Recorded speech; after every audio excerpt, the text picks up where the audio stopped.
Welcome to the Daily Grind, a Bluff City Media daily podcast. Stepping up to the microphone is your host, Luke Hatmaker. Grab your favorite morning brew and let's get to the show.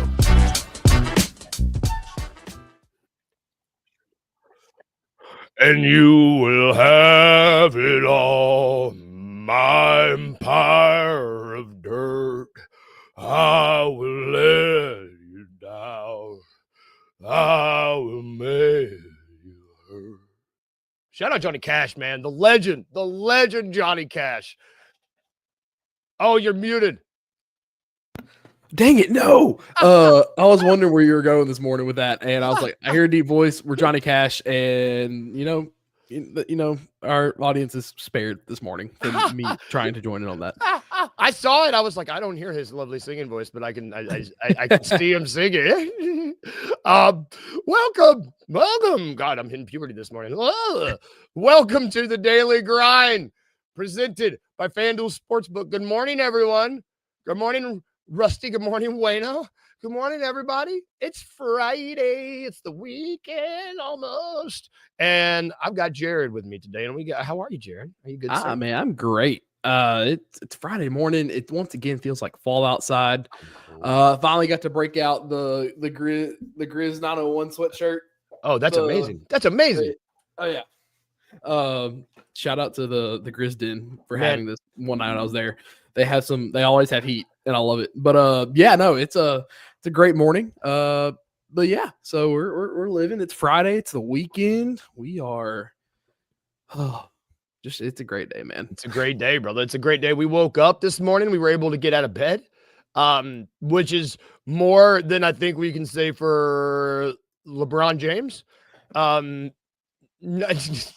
Look, let me preface this. Let me preface this with LeBron James, 40-year-old athlete, GOAT by many considerations in some circles. The man, like, I get it. I will never even get to a monicum of his physical ability peak. I will never get there. However, when I saw that he's going to be reevaluated in 4 weeks for sciatica, the first thing that went through my head was, man, this dude is old because I have sciatica sometimes. This sucks. This is really my mother-in-law has it. It's awful. But the first thing I was like, he's human like us. If he can bleed, his body's like, hey, if he's not going to retire, I'm going to try to take him out with him. Exactly. But I mean, like, it's sciatica is such a wide range of things it could be. Yeah. Like it could legit be a nerve issue. It could be a bulging disc in the back. It's so many things that could so cause many him things. pain. And it's something that could ail him for literally the entire season. Like it could be, he could come back, Luke, and he could be fine for like 2 or 3 weeks, and all of a sudden, yes, one wrong like jump or like jump for a dunk or just movement is all of a sudden you're gonna see him like spaz out on the floor because like it hurts that bad. Yes. Also, too, he's probably gonna take a little special trip to Germany in these next 3 weeks to get fixed again. You know, he seems to do that. But man, so I don't know enough about there's nerves. This one is the one down in the lower back that hurts. It like really hurts. But Jared hit the nail on the head. Like it can go away for like 2 weeks, and then it can come back. It just is really like he could fall and then be out another 4 months. Because Rusty hit on it too. Like it could be muscular, which could be an easier fix, I believe. But then anything else, like it could be like this man is. Father Time is finally catching up to LeBron James, and he has an injury that, you know, regular working class 40 mid 40s people have, which is it's like ha. But I mean, at least I'm not gonna say I can't wait to hear like Michael Jordan never had sciatica. Oh yeah, wait for that. That'll be going. I've already seen it. Yeah, wait for that. I mean, it does well, and I think even JJ Redick said LeBron's on his own timetable.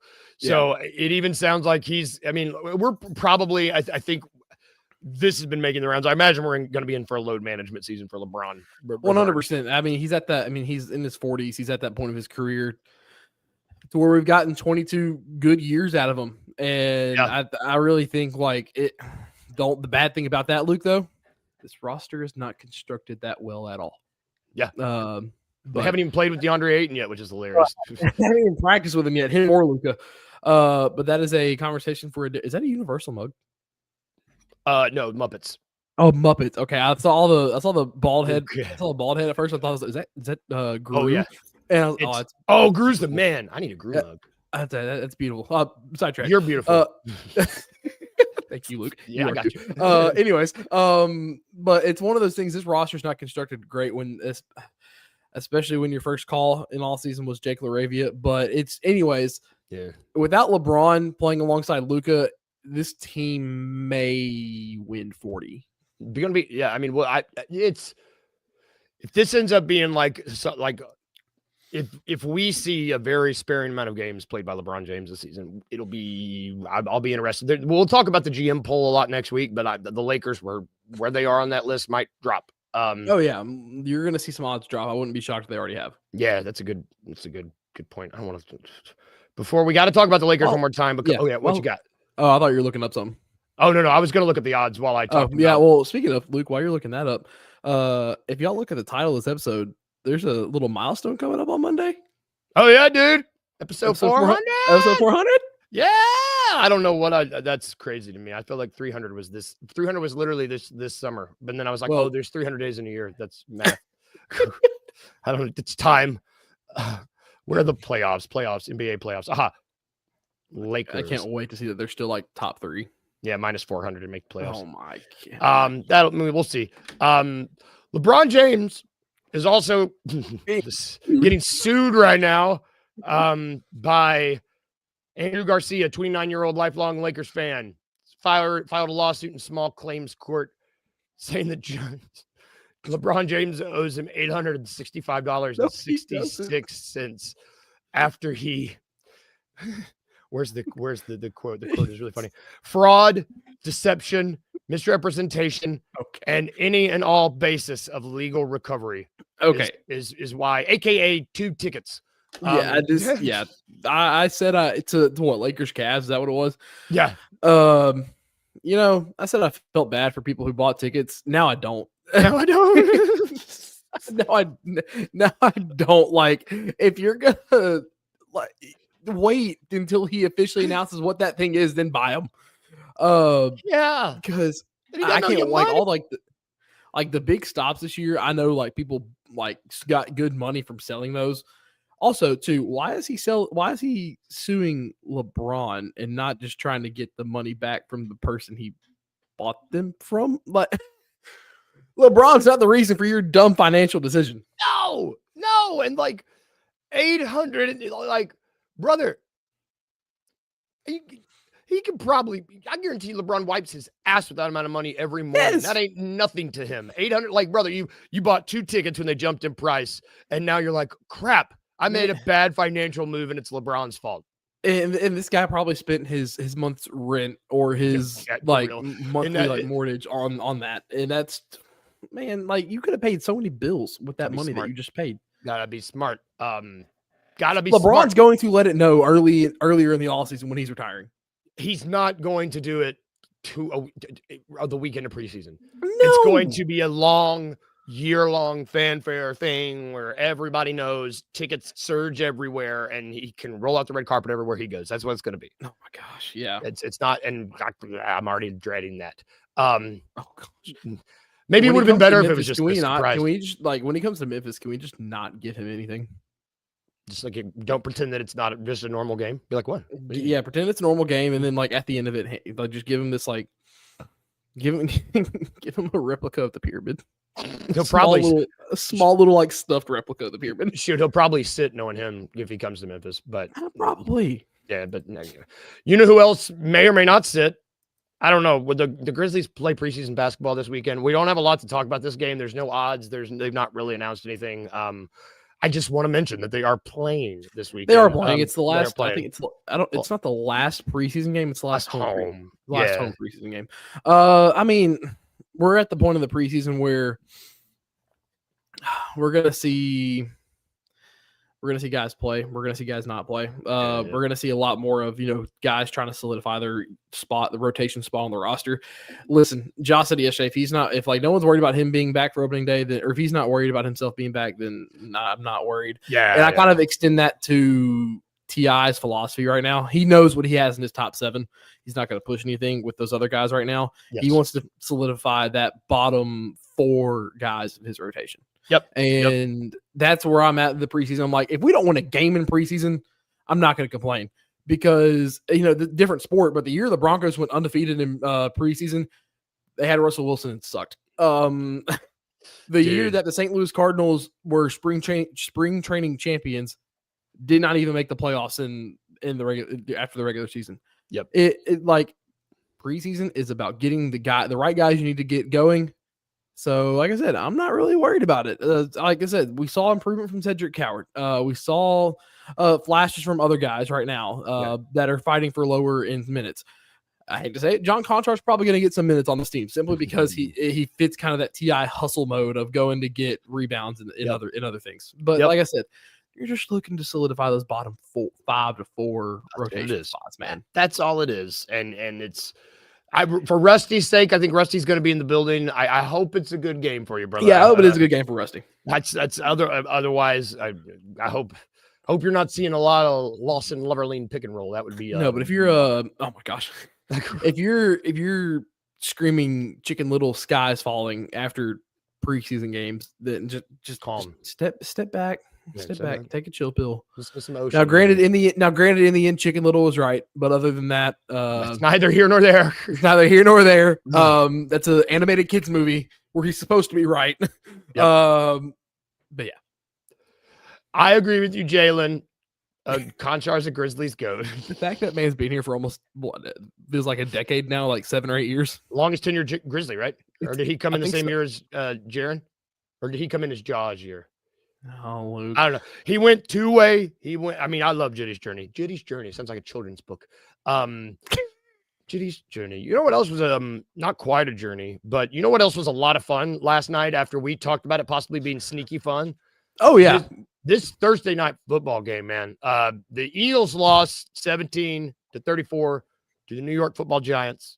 This was to the young New York Football Giants. Jackson Dart, Cam Scattaboo led like New York Giants. Fun. It's exciting. It was weird. It was weird. And I mean, you look at this game, I was a little amazed at how even it was, except for the turnovers. This game came down to turnovers because Eagles turned the ball over twice. Yep. And that's that. Yeah, the Giants didn't at all. Cleaned it up. Yep. And I mean, that's how you know how to win football. Don't turn the ball over and don't have a lot of penalties. Yeah, turn the ball over. Don't turn the ball over. Don't have a lot of penalties. And the Giants did like that. It was a relatively clean game until more towards the end. We saw an emergence of the rookies. Jackson Dart, he had a great first game 2 weeks ago now. Last week, started out great. And like I said, they had, I think, 5 total turnovers last week. Yeah. Man, and this week you're kind of like, okay, this team it can be good. It can be a good game between these two teams. I thought the Eagles would have a little wake up call after blowing a 14-point lead last week and losing by 3 in the fourth or 4 in the fourth. It was not the case. They imploded in the second half again, and it's a good word for it too. I mean, because Goddard and Hurts marched down the field the first half. They were really efficient, really good, and then second half, bless you, second half was a different game. Yes, a completely different game. I mean, and you even look at it, the second half was just bad. Goddard, like you said, had a great night. I mean, I never thought I'd be on this train simply as a former offensive lineman, but ban the deadgum tush push. Like I'm at that point. I had to watch it 4 straight plays last night. Now, granted, it worked, and it's whatever. But they slowed down each one of them, and there was a false start on the right guard each play. Yeah, every time that right guard is jumping, man, it's so frustrating. That guard is jumping. And keep me on the offensive line, Luke. They're not good this year. Like Jordan Barb, Mailata and there's still some guys that are good. They can't run the ball. They had 73 total yards last night on rushing the ball. And for a run dominant team, Luke, if you cannot run the ball, it's going to be a bad night. Jalen Hurts missed a wide open Devontae Smith for a touchdown in the second half. Yep. Man, I love that we're talking about the trenches. I love the trenches.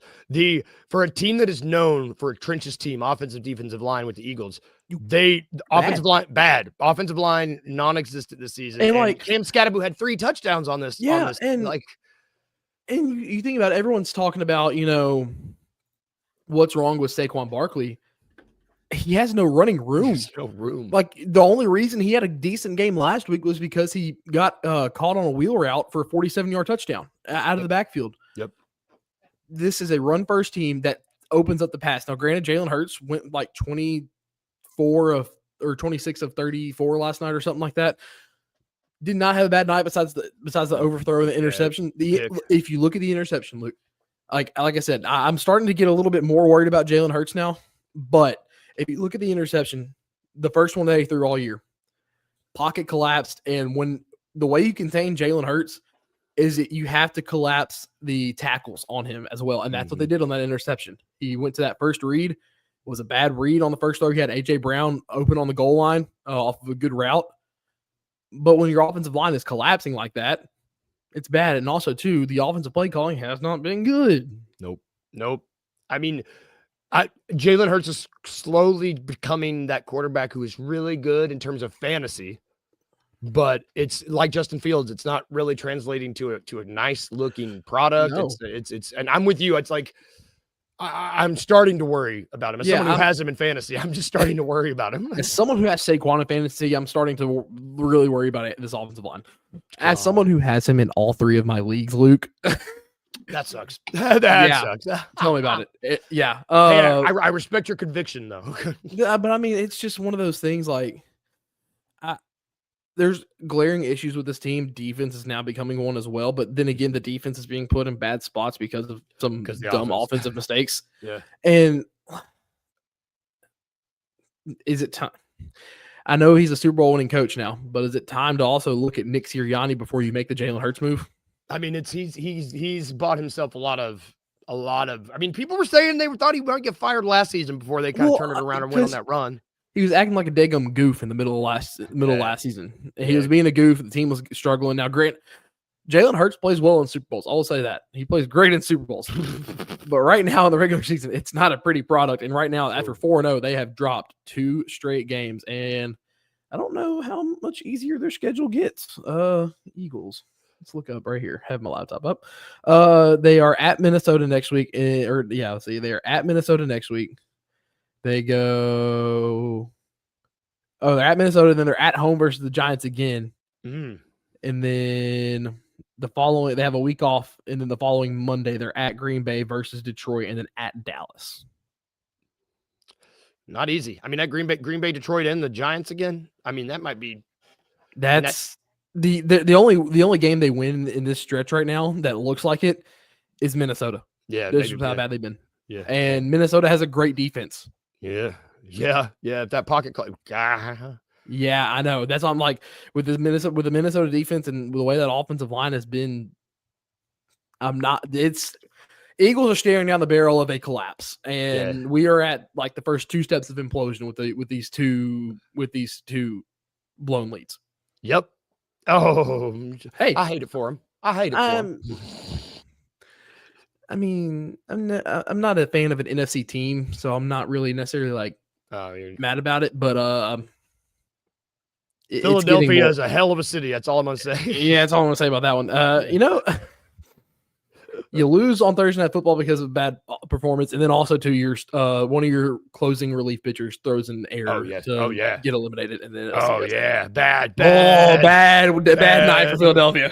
Yeah, but if you're in Philadelphia, just stay safe. Hockey season just started, so they have some. Gritty. The Flyers haven't been good. But Gritty's the greatest thing that's ever happened to mascots. He's so creepy. We're gonna take a quick break. We'll take a quick break on that note after putting Philly down. Sorry, Philly, we love you. When only we good come thing back, out of that game. Only good thing out of that game is that I hit a parlay last night. Oh yeah, you I need a money sound. I don't know. That was my money sound. That was a bad money sound. We're gonna take a quick break. When we come back, we're gonna talk a load of college football. We got some good matchups this weekend. Right after this quick break.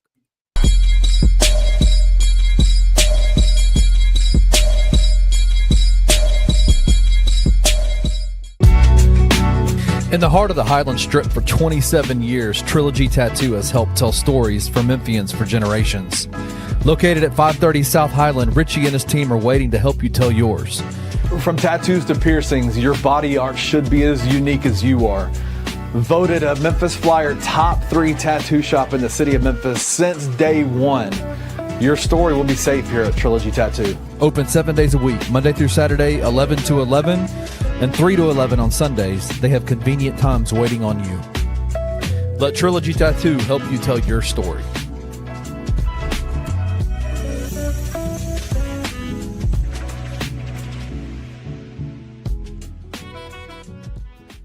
Did you know Jake LaRavia, our old friend Jake LaRavia, threw out the first pitch at a Dodgers game? Boy, how times have changed for Jake LaRavia. He threw a pitch out at a Redbirds game once, and then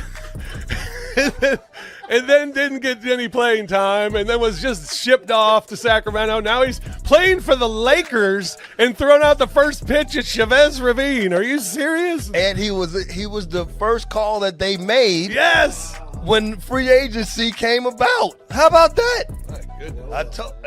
I told you Jake was going to be a player in this game. Okay, well, we'll see. Tune in to the Night Court Podcast with your hosts, Rob Fisher and Brevin Knight, on the Bluff City Media YouTube channel.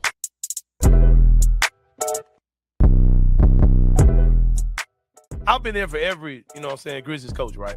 Coach Isolo, as far as like basketball acumen, man. Oh God, he's up there with the Hubie Brown, Mike Fratellos of the world, like as far as basketball acumen. Both of those dudes were longtime coaches, commentators, all those type of things. The stuff that a lot of these teams are running in the NBA, like the Pacers, OKC, all these type of teams, that new style of offense. The thing is, man, it's like low key, they running the shit he was running in Paris. Like he's like, y'all he on his Soldier Boy shit. You know what I'm saying? Hey, like y'all stealing my shit. That's the shit I was doing overseas. I am concerned with how. Not that I think it can't happen. I don't think it won't happen.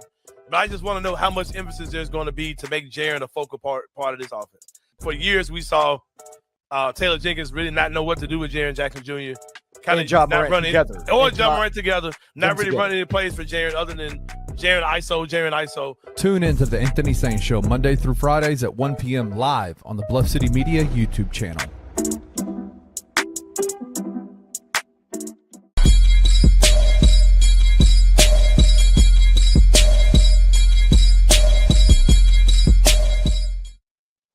And we are back.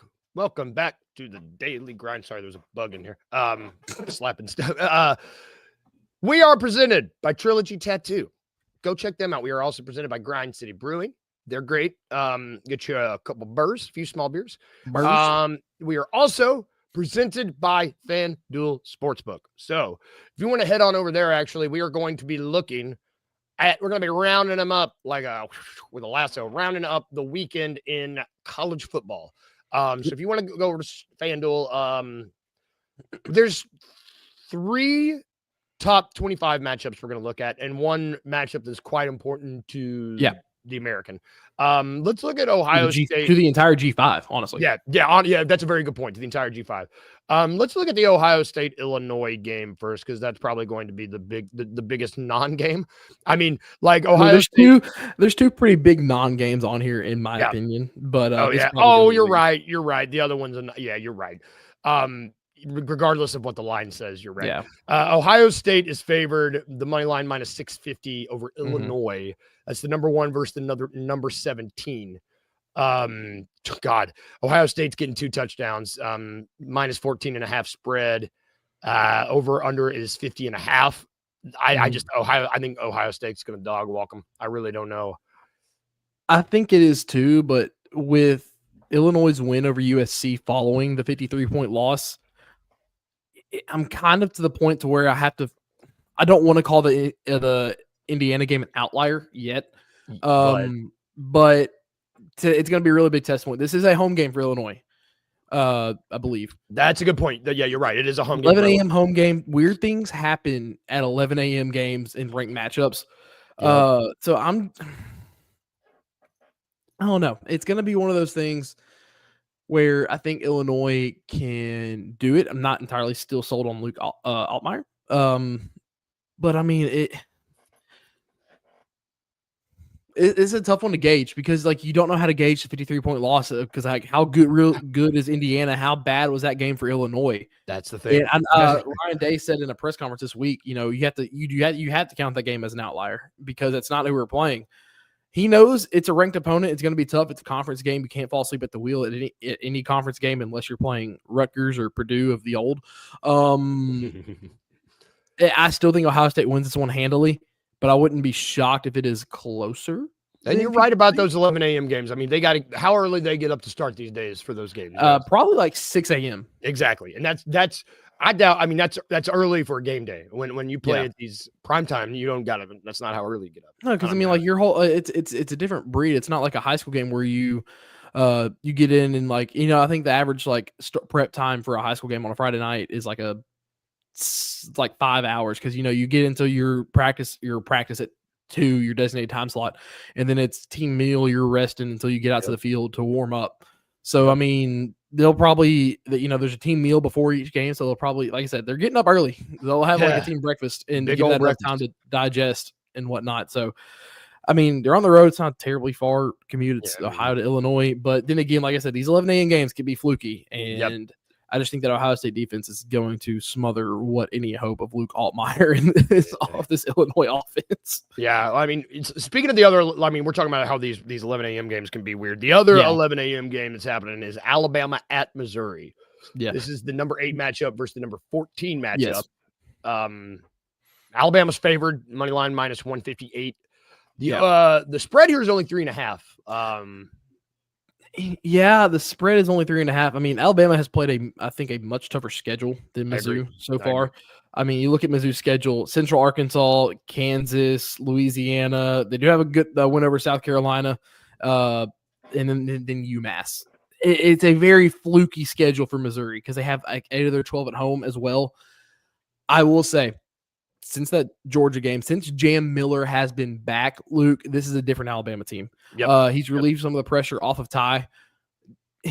Jam has 91 rush yards a game since being back. He has a total of 105 total yards per game since being back. I think they can, Rusty. I just don't think I don't know. A loss doesn't necessarily hurt Mizzou here, like in all honesty, because like the rest of their schedule is Auburn, Vandy. You have a big one against Texas A&M that you also have at home. Then Mississippi State, Missouri, and Arkansas, or Oklahoma, Arkansas. So like I said, this loss doesn't necessarily hurt Alabama, but it is the game that can solidify the signature win in Eli Drinkwitz's tenure. And they'll be ready. They gave a tough game to Georgia a couple years ago when they came to town as well with Carson Beck. This is a good Missouri team. But then again, I think with the added dynamic of Jam Miller back in the game, not necessarily just being a rusher as well. Because like I said, 91 rush yards a game in 2 games since he's been back, but also you have another 14 yards per game through the air that he's getting as well. Yeah, this rushing game of Alabama has come to life since Jam Miller has been back. And also too, you look at the maturity of Ty Simpson. He's a perfect blend of old Nick Saban and current Kalen DeBoer. Like yes. Because I don't know if you saw his post game press conference or media after the Vanderbilt game. He was like he didn't cast blame on anyone. He was talking about how he took the 4 sacks. He can't take those 4 sacks. He talked about his reads on the interception, how that was a bad read. He got a little too risky with the football. The man knows the game in and out. And he comes from a football family, so I would hope so.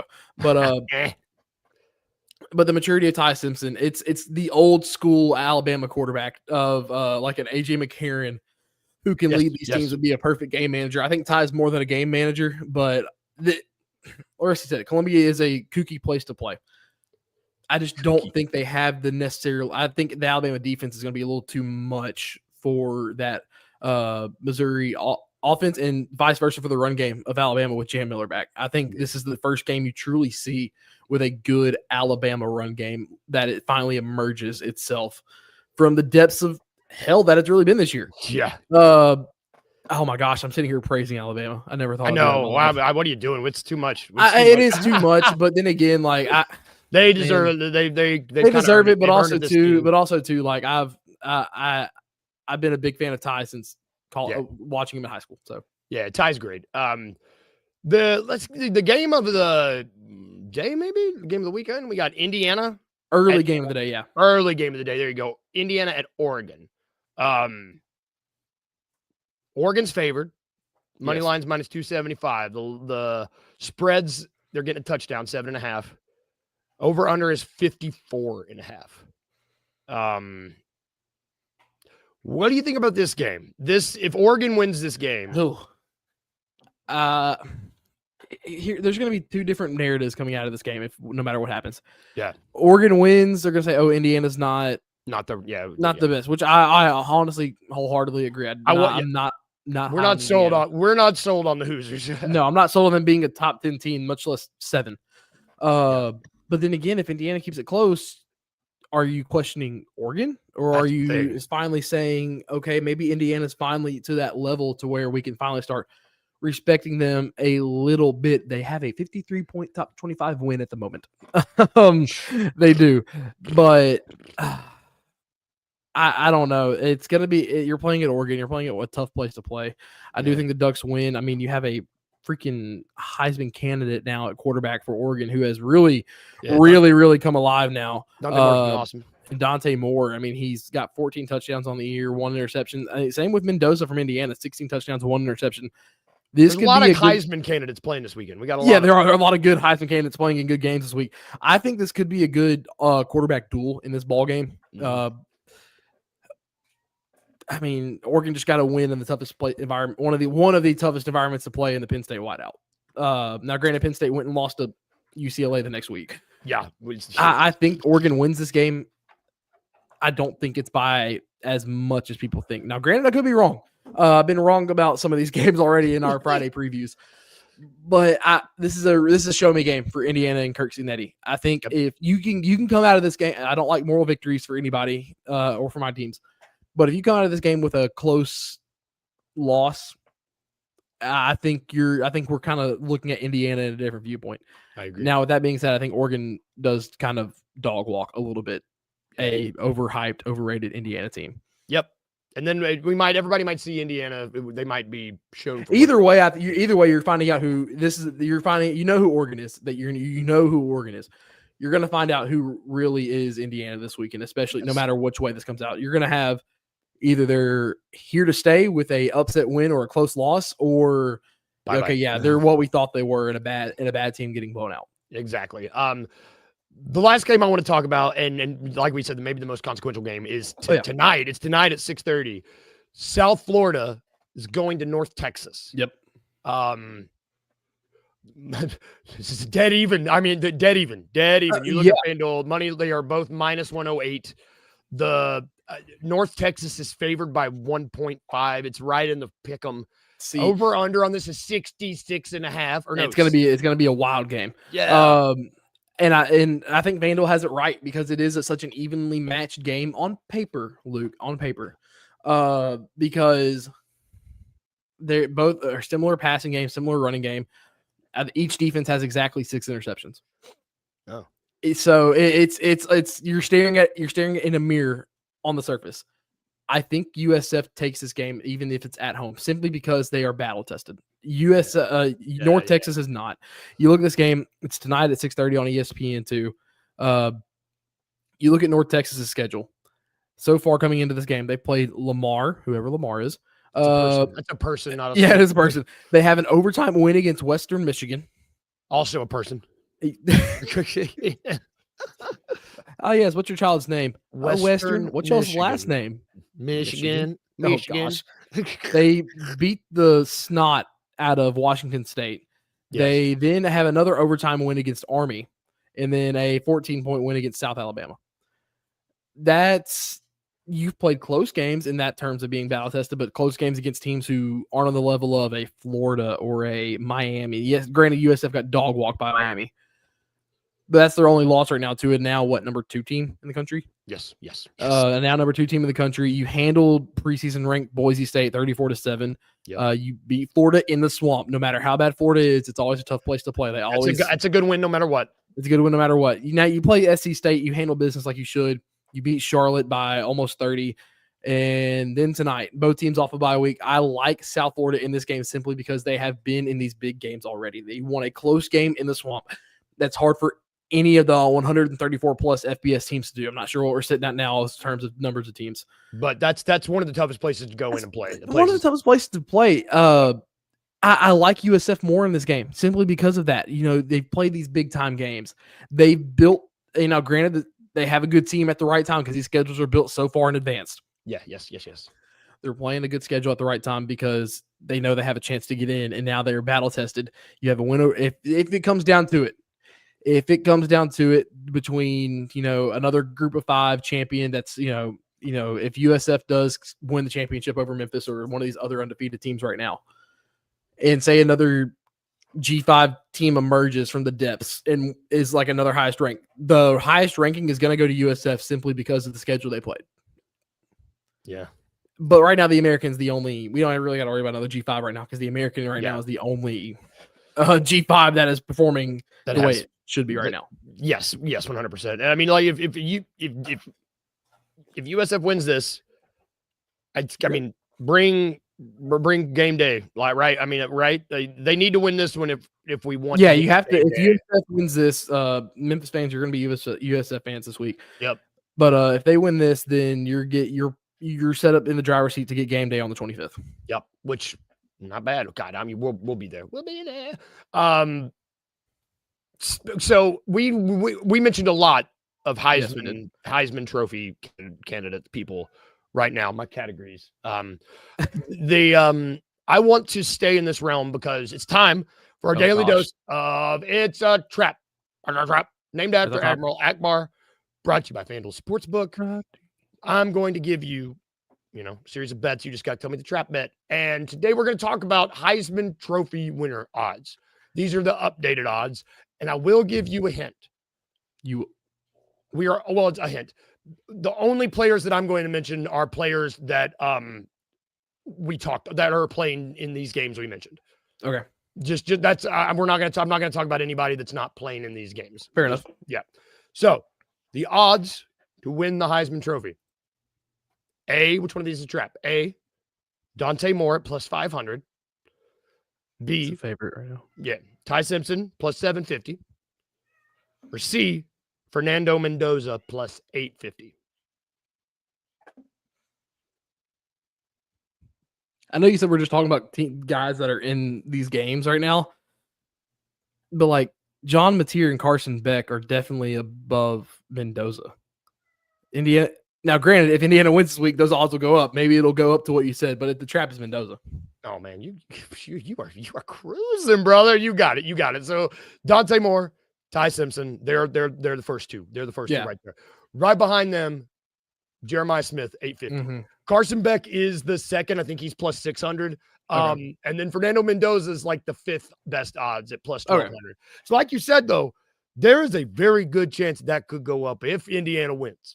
If Indiana wins and he has a great game, even if they, like I said earlier, even if they don't win and all of a sudden he puts up like 75% completion rate with 350 yards and 3 touchdowns in a loss without turning the ball over, then I think his odds still go up a little bit. Yep, I agree. And then it's really interesting how literally I think 4 of the top 5 or 6 of the top 4 of the top 5 or 4 of the top 6 are playing in games this weekend that are coming. Oh yeah, and like playing in ranked games. Yeah, so good weekend. Drew called 2 weeks ago in college football moving week. This is going to be Heisman moving week pretty much because you're going to see a lot of fluctuation in numbers with these top 25 games. Yep. Which while we're on the weekend, weekend outlook. What are you doing this weekend? I'm literally, my partner Kyle is going out of town.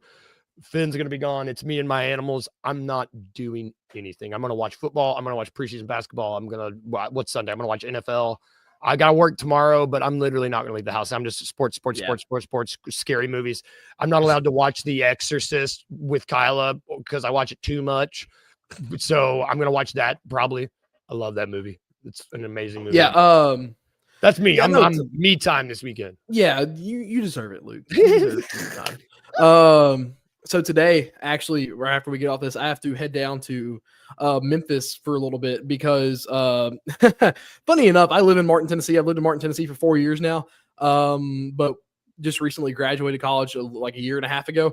I still have Mississippi tags, and they are expired. So I had my father go pick him up. So I'm about to meet him I'm about to meet him at Baptist in Memphis when I get down there, because that's where he works. Nice. And so I'm gonna meet there and get my tags. So I'm not driving illegally. The only terrified thing is like I'm gonna like get pulled over for expired tags once I hit into Shelby County. Yep, no doubt. Yeah, I'm just like, hey, I'm literally on my way to pick him up right now. Please do not give me a ticket. Right there. But no, I'm gonna stop and get some lunch either down there or on the way back in Jackson. It's not gonna be a long trip. I'm gonna maybe hit down to South Haven, stop by one of like a couple like the home stores that I usually do before I head back. Yeah. But then tonight, okay, hey buddy, it's okay. Hang on. We're almost done. It's me. You're gonna be with me. Actually, yeah, a little bit. It's gonna be a weekend with you and Mama majority. But anyways, then I have Westview has their homecoming tonight. I was gonna ask who you calling tonight? Homecoming game? Westview and Bolivar Central. Bolivar's not great. Westview wins. They officially secure their postseason berth. Oh, nice. Bolivar loses, they're out. It's just the way the playoffs work. They have a bye week next week, and then 2 really good games the weeks after that. But yeah, so that's my day today. Tomorrow, we have this like special little disc golf tournament we do up here every single year. We call it Clash of the Clubs. Good weather for disc golf right now. Oh yeah, too. We call it Clash of the Clubs because we have 3 different clubs in 3 different cities up here. Oh, cool. So our like end of the year, like with all the leagues, is like they all compete against each other and get the trophy and whatnot. So that's my Saturday. It's also UT Martin homecoming, so I'll be doing a little bit of that tomorrow as well. And then Sunday. What's Sunday? Sunday is football and church, and Sunday's going to be a much more relaxation day. And then it's it's fall break for my wife. For her teaching. Next week, so then we're gonna take a little extended past the weekend. We're gonna extend the weekend a little bit. I took a couple days off work, and we're gonna go to Nashville middle of next week. Yeah, buddy. Yeah, man, it's gonna be a fun weekend. It's gonna be a fun week. Got like 2 days of work really. And nice. Then those weeks are always the best. Oh yeah, and then get to go on a little vacation. It's kind of like it's her late birthday present because it didn't line up when we wanted to go on her birthday. So now we're doing that. Love it, dude. Love it. Well, that's it for the show today, y'all. Everybody enjoy your weekend. If you're busy, if you're not busy, just take care of yourself. My cat just got up in my lap. Speaking of laps, hi, kitty. Hi, he's pissed. Oh, remember.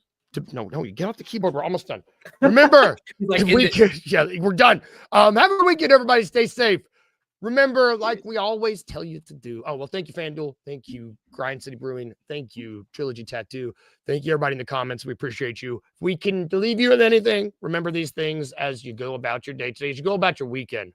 Remember to be a little weird, just a little bit, like whiskey, like my cat. And remember to smile. Bye, everybody. Have a great day. See you on Monday. Thank you for listening to The Daily Grind. If you enjoyed this episode, leave a rating and a review wherever you download your podcasts. Also, like and subscribe to Bluff City Media's YouTube page. We'll see you back here next time.